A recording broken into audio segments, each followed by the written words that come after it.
میں گل خدا دی سونا گا جد کرے گا کل. میرے عزیز بھائیوں اور میری عزیز بہنوں، آج ہم یسوع بادشاہ کی عید منا رہے ہیں، جس میں ہم اس بات کا اقرار کرتے ہیں، اس بات کا اظہار کرتے ہیں کہ یسوع بھی ہمارا بادشاہ.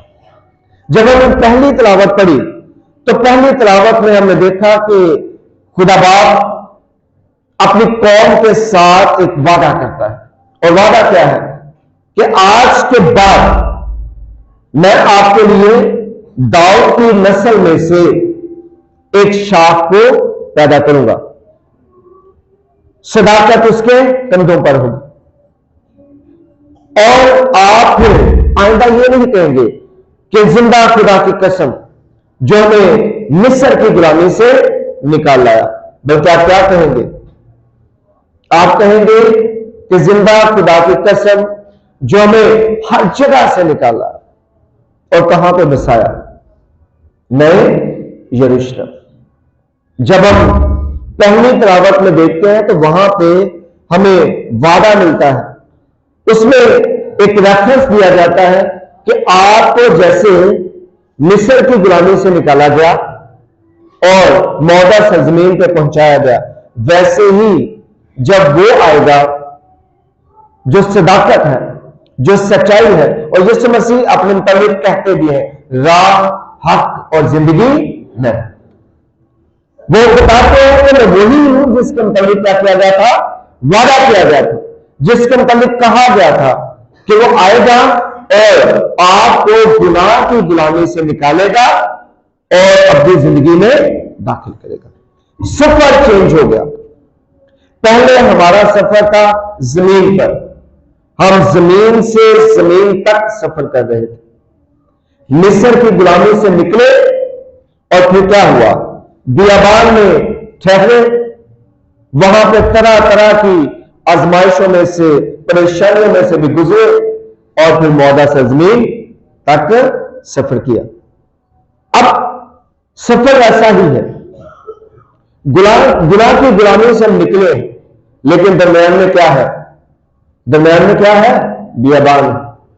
یعنی کہ درمیان میں جو زندگی ہے اس میں مشکلات ہیں، اس میں پریشانیاں ہیں، اس میں دکھ ہے، اس میں مصیبتیں ہیں، لیکن ہم نے دیکھنا یہ ہے کہ ان مصیبتوں میں سے جب ہم گزر رہے ہیں، ان دکھوں میں سے گزر رہے ہیں، تبھی یسوع مسیح نے کہا تھا اپنی صلیب اٹھاؤ اور میرے پیچھے ہو، کیونکہ آپ کو اس بیابان میں سے گزرنا ہے، آپ کو اس تکلیف میں سے گزرنا ہے، لیکن اس کے بعد ہمیشہ کی زندگی ہے. لیکن جب آپ سفر میں ہیں، جب آپ تکلیف میں ہیں، جب آپ دکھ میں سے گزرے ہیں، تو اس دوران میں آپ کو ان کی طرح نہیں کرنا جو کیا کہہ رہے تھے؟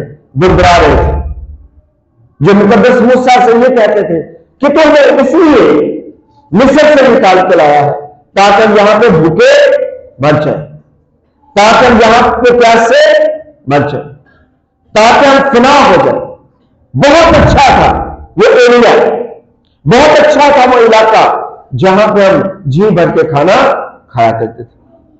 آج بھی بہت سے لوگ جب مسیح میں ہوتے ہیں تو یسوع سے بات کرتے ہیں، یسوع مسیح سے کہتے ہیں کیا خداوند کیا یہی ہے، کیا یہی ہے کہ ہم گناہ کی غلامی سے آزاد ہوئے اور آج ہم مصیبتوں میں ہیں، لوگ ہم پہ حکومت کرتے ہیں، لوگ ہمیں پریشان کرتے ہیں، ہم دکھ میں پڑتے ہیں، ہم مصیبتوں میں پڑتے ہیں، ہم پریشانیوں میں جاتے ہیں، تو فائدہ کیا ہوا؟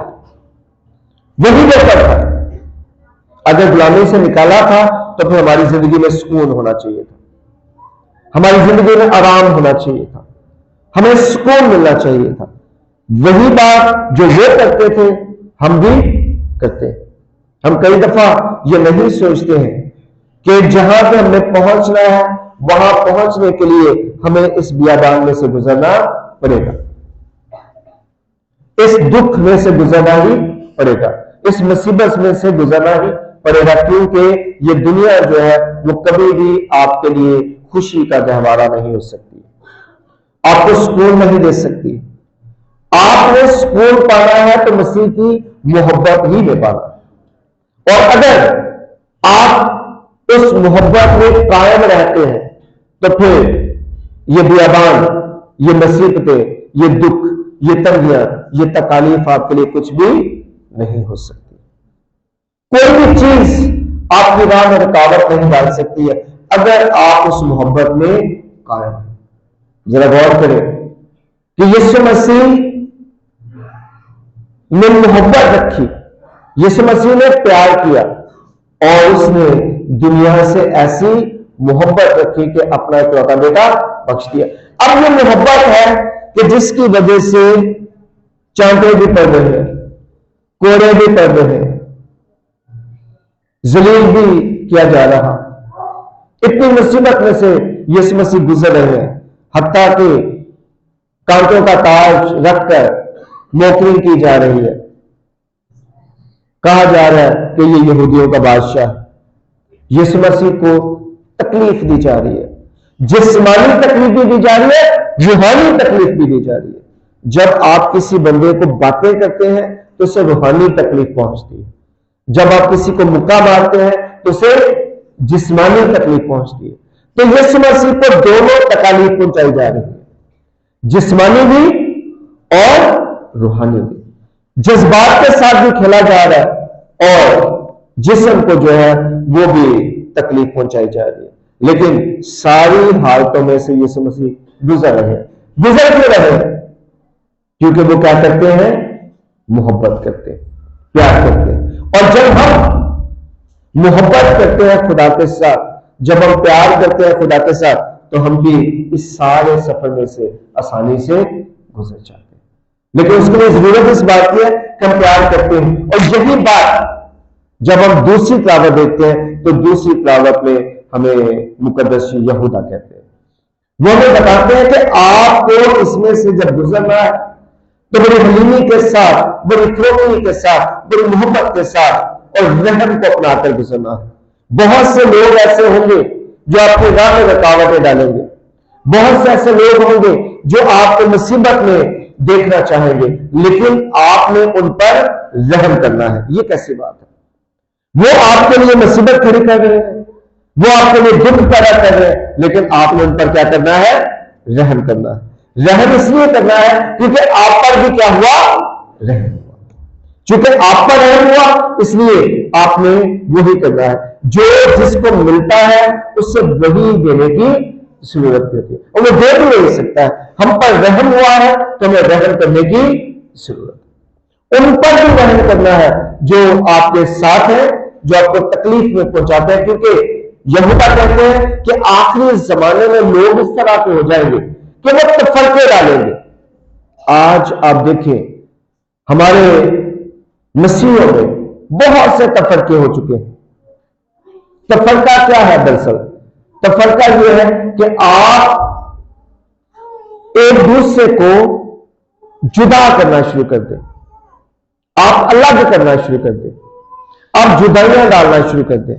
اور یہ جدائیاں اس حد تک بڑھ چکی ہیں کہ لوگ جو ہیں وہ اکٹھے بیٹھ کر، ایک ہی فیملی کے لوگ اکٹھے بیٹھ کر عبادت نہیں کر سکتے. باپ کہیں جاتا ہے تو ماں کہیں اور جاتی ہے، بیٹا کہیں جاتا ہے تو بیٹی کہیں اور جاتی ہے. اور وہ اکٹھے اگر ایک جگہ پہ مل کر دعا کر رہے ہو تو آپس میں لڑتے ہیں. باپ کہتا ہے میرا چرچ، میرا پاسٹر سچ کہتا ہے، میرا پاسٹر ٹھیک کہتا ہے. ماں کہتی ہے نہیں میرا پاسٹر ٹھیک کہتا ہے، بیٹی کہتی ہے نہیں میرا پاسٹر ٹھیک کہتا ہے، بیٹا کہتا ہے میرا پاسٹر ٹھیک کہتا ہے. اور وہ سارے مل کر رہ نہیں پاتے ہیں. اور آج کا کلام یہی کہہ رہا ہے. جب ایسا وقت آئے گا، ایسا زمانہ آئے گا، ایسے لوگ آئیں گے جو تفرقے ڈالیں گے، جو کھینچیں گے اپنی طرف، جو الگ الگ کر دیں گے، جو جدا کر دیں گے. اور اس دور میں جو رسولی تعلیم پر قائم رہیں گے وہی ہمیشہ کی زندگی. اس دور میں رسولی تعلیمات پر قائم رہنا بہت زیادہ مشکل ہو جائے گا، کیونکہ ہر ایک اپنی اپنی تعلیم دینا شروع کر دے گا، اپنی مرضی کی تعلیم، جس میں کئی دفعہ مقدسین کی مخالفت ہو رہی ہوگی، مقدسین کے خلاف باتیں ہو رہی ہوں گی، کئی دفعہ یسوع مسیح کے متعلق ہی الٹی الٹی باتیں ہو رہی ہوں گی، کئی دفعہ کلام کے متعلق عجیب عجیب باتیں ہمیں سننے کو ملیں گی۔ جیسے آج آپ دیکھیں، آپ کو یہ بھی ملے گا کہ کرسمس منانے کی ضرورت ہی نہیں ہے، یہ بھی ملے گا کہ ایسٹر منانے کی ضرورت ہی نہیں ہے، ایسٹر کہاں پہ لکھا ہوا ہے۔